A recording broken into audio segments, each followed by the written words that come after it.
I love Easter, but sometimes it makes me sad, especially when I think of Good Friday. Wait a second, it's called Good Friday. Why does it make you sad? Well, do you guys know the story of Good Friday? Oh, I do. Jesus washes the disciples' feet, and then they have this thing called, I think it's called the final dinner. Wait a second. You mean the Last Supper? Wait another minute. You mean God washed feet like these feet?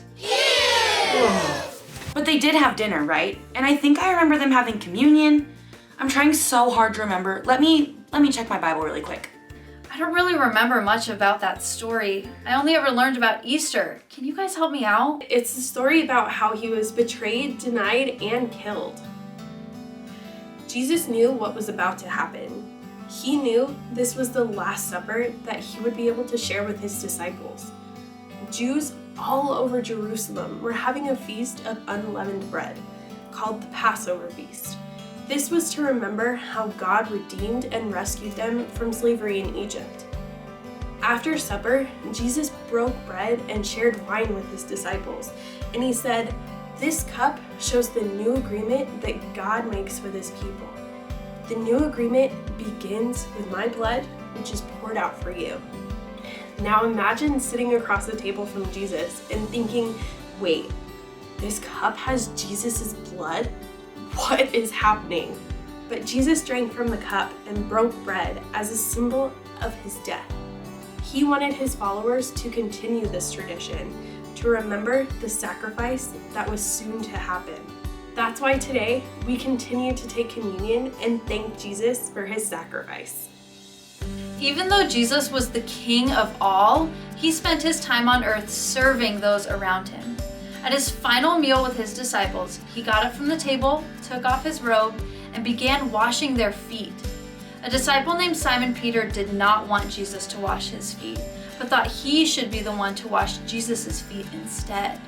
Jesus kindly told Simon Peter that in order to be one of his disciples, Jesus had to wash his feet.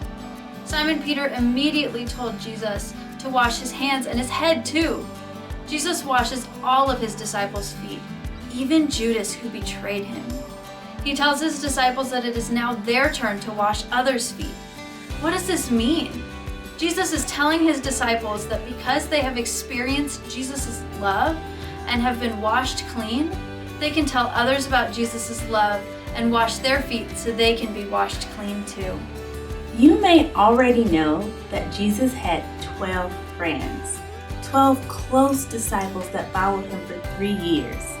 But did you know Jesus was betrayed and denied by his own friends?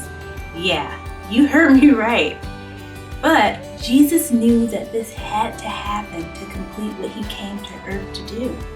So, you know the Last Supper that Miss Caitlin was talking about earlier? It was there that Jesus revealed that some of his friends were going to deny and betray him. In Matthew 26, verses 20 through 21, it says, "In the evening, Jesus was sitting at the table with his 12 followers.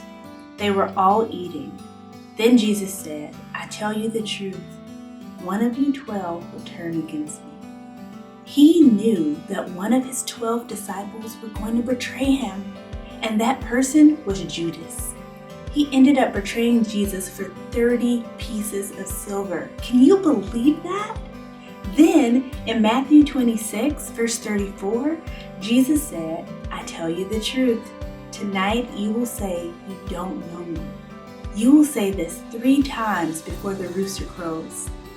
And this time, he was talking about his friend Peter. So now, this is the second of his friends that was going to deny him. Can you imagine if this happened to you? If one of your closest friends said that they didn't know you when you needed them the most? Or if one of your friends traded in your friendship for money? How would that make you feel? For me, that would hurt my feelings, and I would be really sad. Let's see what happens next. Well, after eating a big meal, I'm usually pretty happy. That must be why it's called Good Friday, right? Maybe not. After the Last Supper, Jesus went with his closest friends to the Garden of Gethsemane to pray. He asked them to keep watch as he went to pray to the Father alone. Jesus' heart was full of sadness and despair because he knew what was coming next. Jesus asked God to take away this painful thing that would happen, but no matter what, Jesus would follow through with God's plan. When Jesus came back, his friends were all sleeping. Shoot, I would be too if I ate a big meal like that. Then, men with swords and clubs, Romans, Jews, religious leaders, all came to arrest Jesus. Well, Peter was not going to stand by while they took Jesus away, because Peter had a sword. He was ready to attack, and he made a few swings and was ready to defend Jesus. But Jesus told Peter to put down his sword. If Jesus really wanted, he could have a whole army of angels swoop down to save him. But that's not the Father's plan. So Jesus went peacefully with the Roman guards and was arrested. He was taken back into the city. Gosh, my friends know a lot about Good Friday, but there's one thing that they didn't tell you about: the crucifixion of Jesus. So after the Last Supper, and after Jesus washed the disciples' feet, and after he was denied and betrayed and arrested, Jesus had to carry this huge wooden cross up a really tall mountain, and there he was nailed to that cross. The people did not believe Jesus was the Son of God, and they called him a liar, and they watched him sit in pain and suffer. In Luke 23:34, Jesus says, "Father, forgive them. They do not know what they're doing." Jesus prayed that the people that put him on the cross would be forgiven. Jesus knew his purpose. He knew that he would live a sinless life. He knew that his disciples would deny him and the people would betray him. And Jesus knew that he would die. In John 19:30, Jesus' last words were, "It is finished." But what was finished? Jesus' time on earth, yes, but what else? The lives of sin that the people were living and their misunderstanding of who God is and how powerful his love is. Friends, the story is sad to know that Jesus, a man that showed us who God is through his words and his actions, suffered for the sin of the world. For yours, for mine, for everyone's. It's really important that you guys know it's okay to feel sad about this. It's really hard to understand. I'm sure there's some of you that are thinking, why is it called Good Friday? This isn't good. Jesus didn't deserve that. And you're right.